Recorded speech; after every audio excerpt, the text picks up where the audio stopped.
Wabarakatuh. Alhamdulillah wassalatu wassalam ala rasulillah wa ala alihi wa man walah. Rabbi syrah li sadri wa yassir li amri wahlul 'uqdatam bil lisani yafqahu qawli. Subhanaka la ilma lana illa ma 'allamtana innaka antal alimul hakim. Amma ba'd. Segala puja dan puji kepada Allah, salawat serta salam selalu kita sampaikan kepada kekasih kita, junjungan kita, juru selamat kita, Nabi yang terakhir, Rasul penutup, yaitu Nabi Muhammad Sallallahu Alaihi Wasallam, para keluarga, sahabat, tabiin, serta seluruh umatnya selalu beristiqamah mengikuti sunnah-sunnahnya hingga yaumul qiyamah. Alhamdulillah, setelah kita mendirikan sholat subuh secara berjamaah, semoga semua yang telah kita lakukan diterima oleh Allah Subhanahu wa Ta'ala. Amin ya Rabbal Alamin. Hadirin dan hadirat yang dimuliakan oleh Allah Subhanahu wa Ta'ala, tidak terasa, alhamdulillah, beberapa hari ke depan kita masuk bulan Ramadan. Semoga Ramadan ini menjadi Ramadan terbaik untuk kita semuanya, dan insya Allah Ramadan ini bukan menjadi Ramadan terakhir untuk kita, tapi Allah pertemukan kembali dengan Ramadan di tahun-tahun yang akan datang. Amin ya Rabbal Alamin. Bapak Ibu yang dimuliakan oleh Allah Subhanahu wa Ta'ala, tentunya di pagi hari ini kita akan membahas secara singkat persiapan apa yang harus kita lakukan untuk mendapatkan Ramadan yang terbaik. Semoga apa yang kita pelajari ini juga menjadi doa kita, agar kita betul-betul mendapat taufik hidayah supaya Ramadan ini menjadi Ramadan yang terbaik. Kita isi secara maksimal dengan amalan-amalan yang telah dicontohkan Nabi Muhammad Sallallahu Alaihi Wasallam. Tentunya kalau kita melihat ayat dan melihat hadis-hadis Rasulullah serta penjelasan ulama, mungkin dapat kita simpulkan ada beberapa amalan yang perlu kita lakukan untuk memasuki bulan Ramadan. Mungkin kalau bahasa orang banyak sekarang, tarhib Ramadan. Bagaimana cara menyambut Ramadan supaya Ramadan ini bernilai betul untuk kita semua. Banyak sekali dari beberapa penjelasan ulama, di antaranya yang pertama kata para ulama, hendaklah kita timbulkan kebahagiaan dalam hati kita. Kita harus bahagia, kita harus senang, girang dengan akan datangnya bulan Ramadan. Dalilnya dari mana? Hadis riwayat Imam Ahmad dari Abu Hurairah. Kata Abu Hurairah radhiyallahu an, qala Rasulullah sallallahu alaihi wasallam yubashshiru ashabahu biqudumi Ramadan. Ja'akum Ramadan syahrun mubarak, iftaradallahu alaikum siyamah, fihi tuftahu abwabul jannah wa tughlaqu abwabul jahim wa sufidatis syayatin wa fihi lailatun khairum min alfi syahr man hurima khairaha faqad hurim.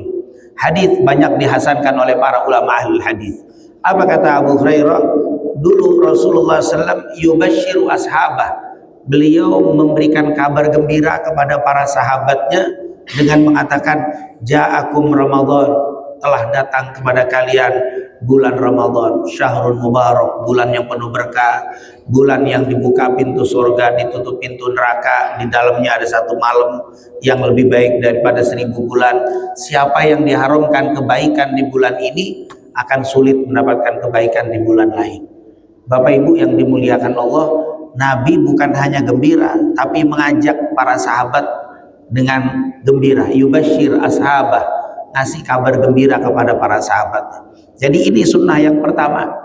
Ya walaupun maaf, pahala kegembiraan nyambut Ramadan hadisnya tidak sahih. Ada kan sering kita dengar yang mengatakan man fariha bidukhuli Ramadan harramallahu jasadahu minan niran. Siapa yang gembira dengan datangnya bulan Ramadan, diharamkan jasadnya dari api neraka. Hadisnya dhaif. Dari segi sanad hadisnya lemah. Tetapi kalau gembira itu disunahkan. Hanya saja pahala gembira itu berapa, itu lemah hadisnya. Intinya alhamdulillah kita harus gembira, harus bahagia. Karena memang segala sesuatu, kata para ulama, kalau kita lakukan dengan penuh kegembiraan, penuh kebahagiaan, sesuatu itu akan maksimal. Makanya kita tadi pagi saat kita bangun dari tidur kita, pertama yang kita ucapkan saat bangun adalah alhamdulillah alladzi ahyana ba'da ma amatana wa ilaihi nusur. Tapi awal kalimatnya alhamdulillah, segala puji bagi Allah. Artinya apa? Jalani hari ini dengan bahagia, jalani hari ini dengan senang. Bagaimana hari-harimu ke depan nanti, hari ini tergantung awalnya. Kalau awalnya disenangi, awalnya dicintai, awalnya dimasuki dengan penuh kebahagiaan, insya Allah kesananya bahagia. Makanya di dalam kehidupan kita, ketika orang mau mengarungi bahtera kehidupannya, diawali dengan kebahagiaan, dicari yang cinta, kemudian diawali dengan zikir, kemudian ijab dan seterusnya. Jadi segala sesuatu itu di awal, katanya para ulama. Bahkan mereka mengatakan kalau bapak bertemu dengan seseorang, kita mau kongsi, tapi awalnya sudah ribet, awalnya sudah nggak enak, sulit, lebih baik ditinggalkan. Karena tanda-tanda nikmat dan tidak nikmat apa yang akan kita jalani, kita suka atau tidak suka di awalnya. Ada orang yang bertanya, Ustaz, pekerjaan yang paling bagus apa? Pekerjaan yang paling Anda senangi, tentunya selama tidak bertentangan dengan syariat. Yang penting Anda senangi. Saya kerja di tempat ini senang, demen, suka, kerjakan. Oleh karena itu Islam mengajarkan, ayo bahagia dulu, senang dulu menyambut Ramadan. Ditunggu ini bulan. Kalau sudah kita senang, insya Allah menjalani hari-hari di bulan Ramadan itu dengan penuh nikmat, maksimal kata para ulama. Tapi kalau hari pertama saja udah sumpah, aduh sebentar lagi Ramadan lagi, nanti jam 6 nggak bisa lagi ngopi. Aduh, mikirin ngopi aja sudah, pikirannya sumpah mau masuk Ramadan. Bahkan kadang-kadang kita takut-takutin anak kita, ayo makan yang banyak, besok nggak bisa lagi makan. Aduh, pekan-pekan nggak bisa makan. Jadi akhirnya bukan senang tapi momok Ramadan. Jangan. Ramadan itu adalah syahrun mubarak, bulan yang penuh berkah. Kata ulama, berkah maksudnya apa? Ziyadatul khair, kebaikan terlalu banyak di bulan Ramadan. Sehingga Ramadan ini walaupun hanya sebulan, tapi kalau kita dapat melebihi sampai 1000 bulan, ini merupakan bulan yang penuh berkah. Berkah di ibadah, berkah di keluarga, berkah di badan, berkah di bisnis. Tidak ada yang susah gara-gara Ramadan. Ibadahnya berlipat-lipat, sholat tarawehnya semua berlipat, bahkan doanya, tasbihnya, sedekahnya berlipat semua di bulan Ramadan. Dari segi keluarga akan lebih akrab, akan lebih akur, akan lebih damai di bulan Ramadan. Pertemuannya sering makan bareng, bangun malam di waktu sahur, semua dari segi kekeluargaan. Dari segi sehat, badan akan sehat, berkah di badan. Tidak ada orang sakit gara-gara puasa. Tapi kalau lagi sakit nggak boleh puasa. Kalau sakit bahaya, parah nggak boleh. Tapi orang sehat sakit gara-gara puasa tidak ada. Ini berkah di badan. Bisnis berkah. Bisnis apa yang hancur gara-gara Ramadan? Jual makanan, berapa banyak orang lebih banyak omsetnya di bulan Ramadan. Bahkan yang tadinya bukan pedagang jadi pedagang semua. Jual kolak semuanya. Ramadan laku. Jual apa? Mobil lebih naik harganya. Tiket semua naik, semua sebenarnya. Sembako naik semua. Ramadan tidak ada yang bikin hancur gara-gara Ramadan. Rasulullah bilang Ramadan syahrun mubarak. Ramadan penuh berkah. Berkah untuk semua kita. Maaf, non muslim pun dapat imbas daripada kebaikan Ramadan. Bisnis mereka banyak maju, banyak omset di bulan Ramadan. Nah, inilah yang pertama. Jadi amalan kita nyambut Ramadan bahagia dulu, senang dulu. Insyaallah semua hadirin dan hadirat semua dalam keadaan senang sebentar lagi menyambut bulan Ramadan. Bahkan beberapa masjid, beberapa majelis itu mengadakan pawai karena kegembiraan, bahagia, dan itu memang sunnah. Bukan pawainya yang sunnah, menunjukkan kegembiraannya itu yang sunnah. Kalau pawainya kan dicampur dengan tradisi kita. Jangan dicari di Arab nggak ada saat pawai, ya pawai di sana tidak ada. Tapi bukan berarti tidak boleh, karena itu kan tergantung daripada negara. Ini kan tradisi. Nah itu tentunya Karena ada juga yang nanya, Ustaz, hukum pawai bagaimana menjelang Ramadan? Ya kalau ditanya hukum pawainya ya tidak ada, tapi menunjukkan kegembiraan itu ada. Menunjukkan kegembiraan, mengungkap kegembiraan itu beda-beda. Ada yang senyum-senyum, ada yang ngomong, ada yang apa? Pawai, ada yang bisa petasan, macam-macam. Kegembiraan model-model aja itu. Intinya bahagia. Insya Allah kita termasuk orang-orang yang gembira menyambut bulan Ramadan. Yang kedua, Bapak Ibu jangan berhenti untuk terus berdoa. Berdoa terus. Rasulullah SAW dari bulan Rajab, di doanya Nabi disebutkan dalam riwayat Imam Ahmad dari sahabat Nabi yang bernama Anas bin Malik. Karena Nabi SAW idza dakhala fi Rajab kana yaqulu Allahumma barik lana fi Rajab wa Sya'bana wa ballighna Ramadan. Ada riwayat yang lain, Allahumma barik lana fi Rajab wa Sya'bana wa barik lana fi Ramadan. Riwayat Imam Ahmad.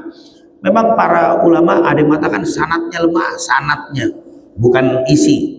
Karena hadis ada dua, ada sanad rentetan rawi, ada matan isi hadis. Sanadnya lemah. Ya, sanad, maaf kalau taruhlah sanadnya lemah, tapi matannya itu kata ulama ittifaq boleh dibaca. Kenapa? Yang pertama doa, Bapak Ibu. Kalau doa itu walaupun ngaran sendiri boleh, tapi kalau ada dari Quran bagus dari Quran, ada dari hadis bagus. Nggak ada Quran dan hadis ngarang sendiri juga boleh. Orang doa. Saya waktu jalan di tengah perjalanan macet, saya berdoa, ya Allah semoga nggak kena macet, semoga nggak terlambat. Itu kan nggak ada dalilnya. Minta supaya nggak macet. Jangan nyari Qurannya, ada nggak doa nggak macet? Susah.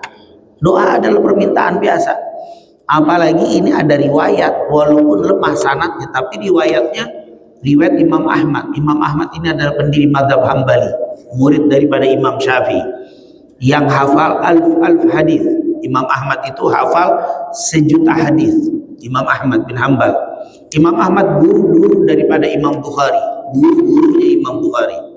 Oleh karena itu beliau katakan, kata Imam Ahmad, Nabi kalau masuk bulan Rajab sering berdoa, ya Allah berikan kepada kami keberkahan di bulan Rajab, berkah di bulan Sya'ban, saat ini kita berada di Sya'ban, keberkahan di bulan Ramadan. Di riwayat yang lain, ya Allah berikan kami keberkahan di bulan Rajab, keberkahan di bulan Sya'ban, wa ballighna, sampaikan ke Ramadan. Dan Nabi membaca itu, sampaikan ke Ramadan. Walaupun tinggal sekitar 4 atau 5 hari lagi, nah kan kita khilaf. Kalau memang nanti saudara-saudara kita ada yang menentukan tanggal 18, ahlan wa sahlan, dan banyak di antara kita yang menunggu penetapan pemerintah. Kalau kita ahli sunnah kebanyakan menunggu ru'yah. Ru'yah itu penetapan dari pemerintah yang tidak diketahui jauh-jauh hari, tapi diketahui 1 atau 2 hari sebelumnya. Jadi nanti di tanggal 17 itu akan ada isbat. Oh ternyata terlihat 18 puasa. Oh ternyata tidak terlihat berarti tanggal 19. 18, 19 insya Allah semua diterima. Jangan jadi ribut gara-gara 17, 18. Yang kita ributkan yang tanggal 20. Kalau tanggal 20 pasti kelewatan itu. Atau tanggal 17. Karena perbedaan ru'yah dan hisab sehari saja. Nggak mungkin 2 hari. Nah ini jadi kita sudah terlatih lah perbedaan-perbedaan seperti ini. Yang 18 monggo insya Allah diterima, yang 19 silakan insya Allah diterima semuanya. Jadi jangan perbedaan seperti ini membuat persaudaraan kita renggang. Nanti dikatakan oleh para ulama, walaupun hanya tinggal 4 atau 5 hari lagi Ramadan, tapi tetap kita jangan merasa pasti saya ketemu Ramadan, pasti saya sehat, sekarang nggak ada tanda-tanda sakit. Jangan, terus doa supaya sampai ke Ramadan. Berapa banyak saudara kita 1 hari mau Ramadan tiba-tiba sakit, 2 hari mau Ramadan sakit, bahkan waliyadzubillah 1 hari mau Ramadan meninggal dunia. Nah ini doalah kepada Allah. Dan apakah fungsi doa itu? Wah, salah satu fungsi doa yang berkaitan dengan apa yang akan terjadi. Ada hadis riwayat Imam Tirmidzi dari Aisyah radhiyallahu anha. Ad-du'a'u yanfa'u mimma nazal wa mimma lam yanzil wa la yaruddul qada illa du'a. Dikatakan, kata Aisyah, Rasulullah pernah bersabda, doa itu yanfa, mendatangkan kebaikan, mendatangkan manfaat, mimma nazal wa mimma lam yanzil, dengan perkara yang sudah terjadi dan belum terjadi. Jadi apa yang akan terjadi di depan itu bisa kita rubah dengan doa. Makanya ada hadis lain, la yughnil hadaru minal qadari illa biddu'a.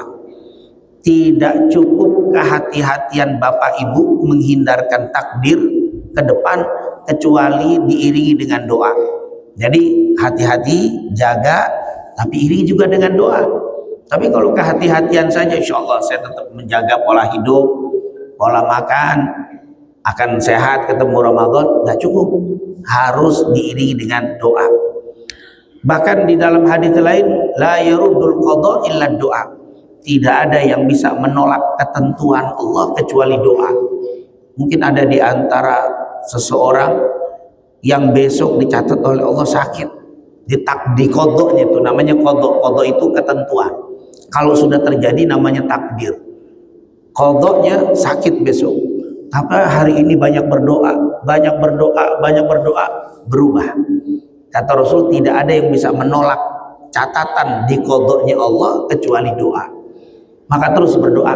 Insya Allah apa yang kita lakukan di pagi hari ini sebagai doa untuk kita semuanya, agar kita diberikan panjang umur, sehat walafiat, bisa bertemu dengan Ramadan di beberapa hari ke depan. Amin amin ya rabbal alamin.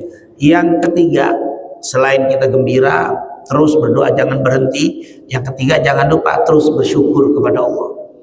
Nah, surat Ibrahim ayat 7 sering kita bacakan, wa ita'adzana rabbukum la in syakartum la azidannakum wa la in kafartum inna adzabi lasyadid. Berapa banyak saudara kita, keluarga kita, jamaah kita tahun lalu bareng sama kita, tapi hari ini sudah tidak ada bersama kita. Tetangga kita tahun lalu bareng sama kita ke masjid, sholat bareng, tahun ini sudah tidak ada. Tapi alhamdulillah sampai hari ini Allah kasih sehat walafiat, Allah kasih panjang umur. Ada min fadli rabbi liyabluwani aashkuru am akfur. Ini adalah karunia dari Allah. Bukan karena Bapak Ibu makannya higienis, enggak. Banyak orang yang lebih higienis dari kita lewat juga. Atau kita mungkin banyak olahraga, banyak olahragawan mati lewat juga. Kita alhamdulillah masih panjang umur. Ini nikmat yang kadang-kadang orang lupa bersyukur. Ada hadis sahih Bukhari Muslim, Rasulullah pernah bilang, ni'matani maghbunun fihi ma katsirun minan nas, as-siha wal farah. Ada dua nikmat yang banyak orang lupa bersyukur. Ada dua nikmat yang banyak orang, kata Rasul, ni'matani maghbunun fihi ma katsirun minan nas. Banyak orang lupa, lalai mensyukuri dua nikmat. Apa? Yang pertama as-siha, sehat. Yang kedua al-farah, waktu senggang untuk bisa ibadah, silaturahim, sehat. Banyak orang syukuri, lupa bersyukur. Maka terus hari ini jangan lupa, perbanyak hari ini, besok, terus bersyukur kepada Allah. Allah sudah janji, kalau engkau pandai bersyukur akan aku tambah. Apa yang ditambah tergantung yang kita syukuri. Saya dapat rezeki, saya syukuri, rezeki ditambah. Saya sehat, saya syukuri kesehatan saya, ditambah kesehatan saya. Saya jadi naik jabatan, saya syukuri, akan ditambah oleh Allah. Syukuri apa yang Allah kasih, nanti akan ditambah. Kata ditambah itu apa yang kita syukuri. Maka nikmat hidup, nikmat sehat harus kita syukuri. Insya Allah Allah tambahkan kepada kita panjang umur. Amin ya rabbal. Kadang-kadang ada orang yang nanya, Ustaz, memang umur bisa ditambah?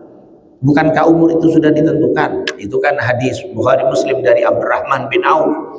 Rasul mengatakan, inna ahadakum yujma' khalqu fi batni ummihi arba'ina yawman nutfah, thumma yakunu 'alaqa, thumma yakunu mudghah, thumma yursalu ilaihi al-malaku fayunfakhu fihi ruh wa yu'maru bikatbi rizqihi wa ajalihi saqiyun aw sa'idun. Hadis panjang di Sahih Muslim dan juga Bukhari menyebutkan, setiap kita itu diciptakan dalam perut ibu kita, yaitu 40 hari pertama setetes mani, 40 hari segumpal darah, 40 hari ketiga daging dan dibentuk, lalu ditiupkan ruh. Saat ditiupkan ruh ditulis 4 perkara, diantaranya rizki, ajal. Kan ajal sudah ditentukan, saat kalau berdoa bisa ditambah, bisa. Kata ulama itu ditentukan ajal, iya ditentukan ajal, tapi Allah kasih juga amalan-amalan kalau kita lakukan ditambah itu umurnya. Ya seperti silaturahim itu kan menambah. Dalam hadis Sahih Bukhari Muslim dari Anas bin Malik, siapa man sarrahu an yubsatalahu fi rizqi wa yumsa'alahu fi athari falyasir rahimah. Siapa yang ingin berkah rizki, berkah umur, maksudnya ditambah. Doa birrul walidain dalam hadis Sahih Bukhari, dan seluruh ulama mengatakan ini hadis sahih. Tidak ada amalan yang paling hebat memanjangkan umur kita melebihi birrul walidain, bakti sama orang tua. Jadi umur itu bisa dipanjangkan. Yang nggak bisa dipanjangkan kalau sudah datang ayatnya idza jaa ajaluha, apabila telah datang ajalnya la yastakhiruna sa'atan wa la yastaqdimun, nggak bisa dimajuin, nggak bisa dimundurin kalau sudah datang. Tapi kalau belum, doa salah satunya bisa. Oleh karena itu terus menyambut Ramadan jangan berhenti berdoa dan berdoa. Dengan bahasa Arab boleh, dengan bahasa Indonesia boleh. Ya Allah panjangkan umur, sehat walafiat, ketemu dengan Ramadan di tahun ini dan di tahun-tahun berikutnya. Insya Allah semuanya diberikan panjang umur, sehat, dan bertemu dengan Ramadan. Amin ya Rabbal. Nah ini yang ketiga. Yang pertama bahagia, yang kedua yaitu apa? Berdoa. Jangan lupa yang ketiga terus bersyukur kepada Allah Subhanahu wa taala karena kita dipilih oleh Allah untuk masih sehat di saat ini dan seterusnya ke depan ketemu Ramadan dan setelahnya. Yang keempat yaitu mulailah dari sekarang. Maksudnya mulai dari sekarang, mulai ibadah, mulai bangun tahajud, mulai baca Quran. Nah, mulai nyicil, jangan nunggu Ramadan, Pak nggak baca Quran, entar aja saat Ramadan. Ini kan masih ada 5 hari. Sebenarnya dimulainya itu bukan dari sekarang, tapi udah mulai nyicil dari kemarin sudah nyicil. Memang tidak ada hadis, hanya ada perkataan ulama yang mengatakan begini: Rajab syahru zar'in, Sya'ban syahru sakyin, Ramadan syahru hasadin. Rajab itu bulan penanaman, Sya'ban bulan penyiraman, Ramadan bulan panen. Ini mulai nyicil. Biasanya kalau orang nggak nyicil-nyicil, baru Ramadan baru ketemu, itu biasanya agak berat. Pak nggak baca Quran, ntar insyaallah Ramadan saya akan gempur. Wah, saya akan lembur. Satu hari insyaallah 3 juz. Wah, iya benar. Ramadan hari pertama 3 juz, hari kedua 2 juz, hari ketiga 1 juz, hari keempat setengah juz, hari ke-10 berhenti, udah mandek, udah gak kuat, ngos-ngosan itu. Kalau kita belum mulai start latihan sholat sunnah, tahajud, duha, witir, nanti Ramadan hari pertama Masya Allah masjid belum buka aja udah nunggu di depan suruh sholat taraweh, belum pernah ke masjid, belum pernah sholat sunnah. Pas hari pertama bener semangat, hari kedua, hari ketiga, hari keempat, 10 hari pertama ngilang udah ngos-ngosan itu. Ya ibarat orang mau ikut lari jarak jauh tapi belum pernah lari pagi, belum pernah olahraga, itu tidak akan kuat. Makanya kata ulama, mau lihat orang yang terbiasa qiyamul lail, lihat aja tarawih nanti. Siapa yang sampai habis, sampai 10 terakhir, sampai selesai, terbiasa tuh, biasa sholat sunnah itu. Yang nggak biasa sholat sunnah, ya 10 hari pertama juga udah bagus, kadang minggu pertama udah. Nah kalau masjid kita alhamdulillah ini nggak pakai tenda. Tuh kalau kita di luar sana banyak musola masjid nyewa tenda. Saya tanya sama DKM, sampai kapan di tendanya? Ya paling 10 hari pertama saat nyewanya. Kenapa nggak sampai habis? Jamaah softnya udah apa? Udah maju semuanya. Saya pun undangan kebanyakan 10 hari pertama, 10 hari terakhir udah jarang yang undang udah. Ustadz rata-rata begitu. Kenapa? Udah sepi saat jamaah 10 terakhir. Ah ini kenapa begitu? Kalau kita nggak usah suudon, mungkin jamaah Jakarta banyak yang mudik. Kalau 10 terakhir itu banyak juga yang mudik. Tapi yang aneh, saya juga pernah mudik, ternyata di kampung sepi juga 10 terakhir. Ini kemana semua ini? Saya pikir Jakarta mudik, di kampung ramai ini. Gabungan orang Jakarta, ternyata di kampung sepi juga. Oh, ternyata saya umroh di bulan Ramadan penuh Pak di Haram. Oh, jangan-jangan pada ke Haram semua di jamaah. Pantes di Jakarta sepi, kampung sepi, ke Haram Mekah Madinah. Kalau Mekah Madinah 10 terakhir full, 10 terakhir malah tambah ramai. Kalau keluar dari hotel habis maghrib di 10 terakhir Mekah Madinah, jangan mimpi dapat di dalam masjid, dapatnya di jalan. Sholat jalanan itu penuh. Padahal 10 terakhir itu saya ingat dulu di zaman kita tahun 2000-an itu, kalau 10 terakhir itu biasanya kita 1 sampai tanggal 20 Ramadan 20 rakaat, witirnya 3. Tapi kalau 10 terakhir ditambah 10, jadi jam setengah 12